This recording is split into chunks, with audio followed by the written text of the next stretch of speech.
현안마다 다투던 여야이지만 국가적인 재난 앞에선 한 목소리를 내고 있습니다. 별도 TF까지 꾸리며 수해 대응 입법에 속도를 내고 있는 겁니다. 하지만 늑장 대책, 뒷북 입법이란 비판까진 면하지 못했습니다. 여야는 국회 발의는 한참 됐지만 논의 진전은 없었던 수해 방지 관련 법안을 서둘러 처리하기로 합의했습니다. 국민의 안전을 위한 법안이 사실상 뒷방 신세였다면 변명의 여지가 있을 수 없을 것입니다. 이는 분명히 국회의 책임이며 여야 모두의 책임입니다. 여태까지 진척이 없었던 수해 방지 법안들은 상임위원회부터 법사위원까지 속전속결 처리됐습니다. 이에 따라 하천법 개정안이 가장 먼저 국회 본회의에 문턱을 넘었습니다. 반대표는 없었습니다. 재석 250인 중 찬성 249인 기권 1인으로서 하천법 일부 개정 법률안 대안은 가결되었음을 선포합니다. 이 개정안이 통과되면서 그간 홍수에 취약하다는 지적이 제기된 지방 하천에 대한 국가 재정 지원이 가능해졌습니다. 국가의 하천공사 시행 근거를 마련하고 국가하천 배수 영향 구간의 공사 비용은 국가가 부담하도록 하였습니다. 다만 하천법과 함께 환경노동위원회를 통과했던 이른바 도시침수법은 새로 만들어지는 재정법이라 논의를 더 거치기로 했습니다. 여야는 이번에 매듭짓지 못한 수해 대응 법안은 8월 임시국회에서 최대한 신속히 처리한다는 방침입니다. 여야가 신속 처리하기로 한 수행 대응 법안은 지난해 집중호우를 계기로 발의된 경우가 대부분입니다. 이처럼 주요한 사회 이슈가 될 때마다 묵혀왔던 법안을 뒤늦게 처리하는 모습, 왠지 익숙해 보이는데요. 교권 강화법은 서희초 교사 사건을 계기로 국회 논의에 속도가 붙었습니다. 교권 침해 문제는 어제 오늘 일이 아니었지만 이제서야 정치권이 본격적으로 움직인 겁니다. 여당은 중대한 교권 침해 행위에 대해선 학교 폭력처럼 학교 생활기록부에 기재하도록 법을 개정하기로 했습니다.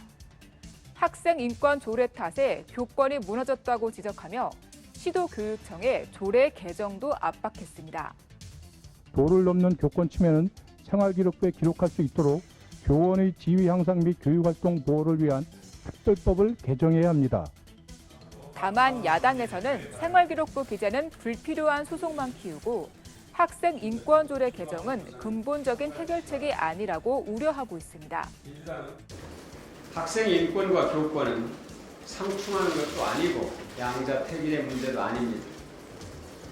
상호 존중과 보완의 정신이 얼마든지 구현될 수 있습니다. 지난 5월 국회 본회의를 통과한 이른바 김남국 방지법도 여야 뒷북 입법 사례 중에 하나입니다. 고위공직자의 가상자산 재산 신고를 의무화하는 공직자윤리법 개정안과 국회의원의 사적 이해관계 등록 대상에 가상자산을 포함시키는 국회법 개정안입니다. 이 법안도 반대표 하나 없이 본회의를 통과했습니다. 재석 268인 중 찬성 268인으로서 공직자윤리법 일부 개정 법률안 대안은 가결되었음을 선포합니다. 그간 고위공직자의 재산 신고 내역에 가상자산을 넣느냐 마느냐를 놓고 결론을 못 내리다가 김남국 의원 사건을 계기로 서둘러 처리한 겁니다. 이렇게 문제가 터진 뒤에야 법안의 속도가 붙은 사례는 이번만이 아닙니다. 2020년 LH 농지 투기 사건 이후 발의된 농지 투기 방지법들, 2021년 양부모의 학대로 사망한 정인이 사건으로 추진된 아동학대 방지법 등이 대표적입니다. 이 과정에서 대중의 관심을 받기 위해 반짝 발의되는 법안도 쏟아졌습니다. 이를 두고 교통사고 현장에 우르르 몰려가는 레커차에 빗대 이슈를 따라가는 레커법이란 꼬리표가 붙여지기도 했습니다. 이처럼 소잃고 외양간 고치는 입법 행태도 바꿔야지만 이슈가 터질 때마다 묻지마 발의되는 법안들도 문제입니다. 행정의 낭비와 부실 심사 부작용으로 이어질 가능성이 크기 때문입니다.